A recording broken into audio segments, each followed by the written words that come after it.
નમસ્કાર ખેડૂત મિત્રો, સ્વાગત છે તમારું અમારી YouTube ચેનલમાં। તો ખેડૂત મિત્રો, આજે આ વિડીયોમાં આપણે વાત કરીએ કે પીએમ કિસાન યોજના અંતર્ગત દર 4 મહિને 2,000 ના હપ્તા દરેક ખેડૂત મિત્રોના ખાતામાં જમા થાય છે।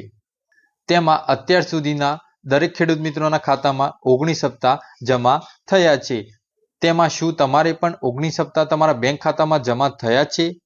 અને જો આ હપ્તા જમા નથી થયા તો તે કયા કારણથી નથી થયા, તે હપ્તા ન પડવાનું કારણ શું છે, તેમજ સમયસર તમારા બેંક ખાતામાં હપ્તો જમા થઈ જાય તે માટે શું કરવું, તેના વિશે ખેડૂત મિત્રો આજના વિડીયોમાં વાત કરીશું।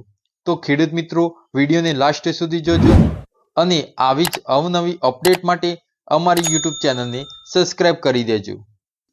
તો ખેડૂત મિત્રો, જે પણ ખેડૂત મિત્રોને પીએમ કિસાન યોજના અંતર્ગત 2,000 ના હપ્તા તમારા બેંક ખાતામાં જમા નથી થતા, તેના અમુક કારણો હોય છે, જે આપણે આગળ જોઈએ।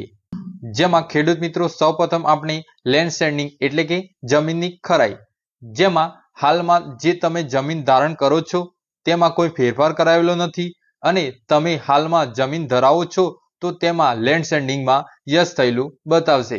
અને જો લેન્ડ સેન્ડિંગમાં નો બતાવે તો દરેક ખેડૂત મિત્રોએ તમારી તાલુકાની ખેતીવાડી ઓફિસમાં તમારા ખાતાનો નવો 8 આનો ઉતારો અને આધાર કાર્ડની નકલ લઈને જઈને આપવું, જેથી તમારે લેન્ડ સેન્ડિંગમાં નો આવતું હોય તો યસ બતાવશે અને તમારા બેંક ખાતામાં હપ્તો સમયસર જમા થશે। એટલે કે ખેડૂત મિત્રો, જે પણ ખેડૂત મિત્રોને લેન્ડ સેન્ડિંગના કારણે જો હપ્તો ના પડતો હોય તો તમારે નવો 8 આનો ઉતારો અને આધાર કાર્ડની નકલ લઈને તમારા ખેતીવાડી ઓફિસમાં જઈને ત્યાં જમા કરાવી દેવી અને ત્યાં જઈને આનું કારણ બતાવવું। ત્યાંથી તમને આ લેન્ડ સેન્ડિંગનો પ્રોબ્લેમ જે હોય છે તે તેનું સોલ્યુશન કરી આપવામાં આવશે।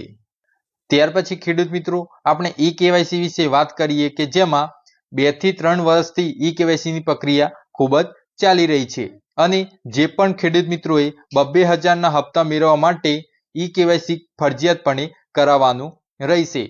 જેમાં જે પણ ખેડૂત મિત્રોએ ઈ કેવાયસી નથી કરાવ્યું તેમને ઈ કેવાયસી ફરજિયાતપણે કરાવી લેવું, નહીં તો આગળનો આવનારો હપ્તો પણ તમારા બેંક ખાતામાં જમા નહીં થાય। જેથી જે પણ ખેડૂત મિત્રોએ ઈ કેવાયસી બાકી હોય તો ઈ કેવાયસી ફરજિયાતપણે કરાવી લેવું।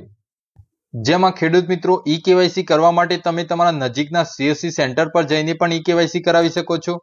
ત્યાર પછી તમે તમારા ગ્રામ પંચાયતના VCA મારફતે પણ ઈ કેવાયસી કરાવી શકો છો અને પીએમ કિસાનની ઓફિશિયલ સાઇટ પર જઈને પણ તમે ઈ કેવાયસી કરી શકો છો। જેથી જો તમારે 2,000 નો હપ્તો તમારા બેંક ખાતામાં જમા નથી થયો તો તમારે ઈ કેવાયસી બાકી છે કે નહીં તે ચેક કરાવી લેવું। જેથી જો ઈ કેવાયસી બાકી હોય તો ફરજિયાતપણે ઈ કેવાયસી વહેલી તકે કરાવી લેવું। ત્યાર પછી ખેડૂત મિત્રો વાત કરીએ કે આધાર બેંક એકાઉન્ટ સીડિંગ, એટલે કે તમારું આધાર કાર્ડ તમારા બેંક ખાતા સાથે સીડિંગ થયેલું હોવું જોઈએ। જેમાં જે પણ ખેડૂત મિત્રોએ જો તમારું આધાર કાર્ડ તમારા બેંક ખાતા સાથે સીડિંગ થયેલું છે કે નહીં અને જો સીડિંગ ન થયેલું હોય તો પણ તમારે 2,000 ના હપ્તા જમા નહીં થાય। જેથી તમારું આધાર કાર્ડ તમારે જે બેંકમાં ખાતું હોય તે બેંકમાં રૂબરૂ જઈને આધાર કાર્ડ સીડિંગ કરાવી લેવું અને આધાર કાર્ડ સીડિંગ કર્યા પછી પાછું ચેક પણ કરાવી લેવું, જેથી તમારું આધાર કાર્ડ બેંક એકાઉન્ટ સાથે સીડિંગ થયું કે નહીં। અને ખેડૂત મિત્રો, જો તમારે આ હપ્તો ન પડવાનું કારણ આધાર સીડિંગ જ હોય તો વહેલી તકે બેંકમાં જઈને તમારું આધાર કાર્ડ સીડિંગ કરાવી લેવું, જેથી તમારા 2,000 ના હપ્તા સમયસર તમારા બેંક ખાતામાં જમા થઈ જશે।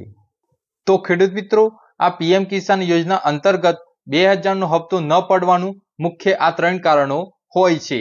જેથી જો તમારે આ 3 કારણમાંથી જે પણ કારણથી જો હપ્તો ના પડતો હોય તો આ વિડીયોમાં આપેલી માહિતી મુજબ પ્રોસેસ કરી લેવી, જેથી આ પીએમ કિસાન યોજના અંતર્ગત જે 2,000 નો હપ્તો તમારા બેંક ખાતામાં જમા થઈ જશે।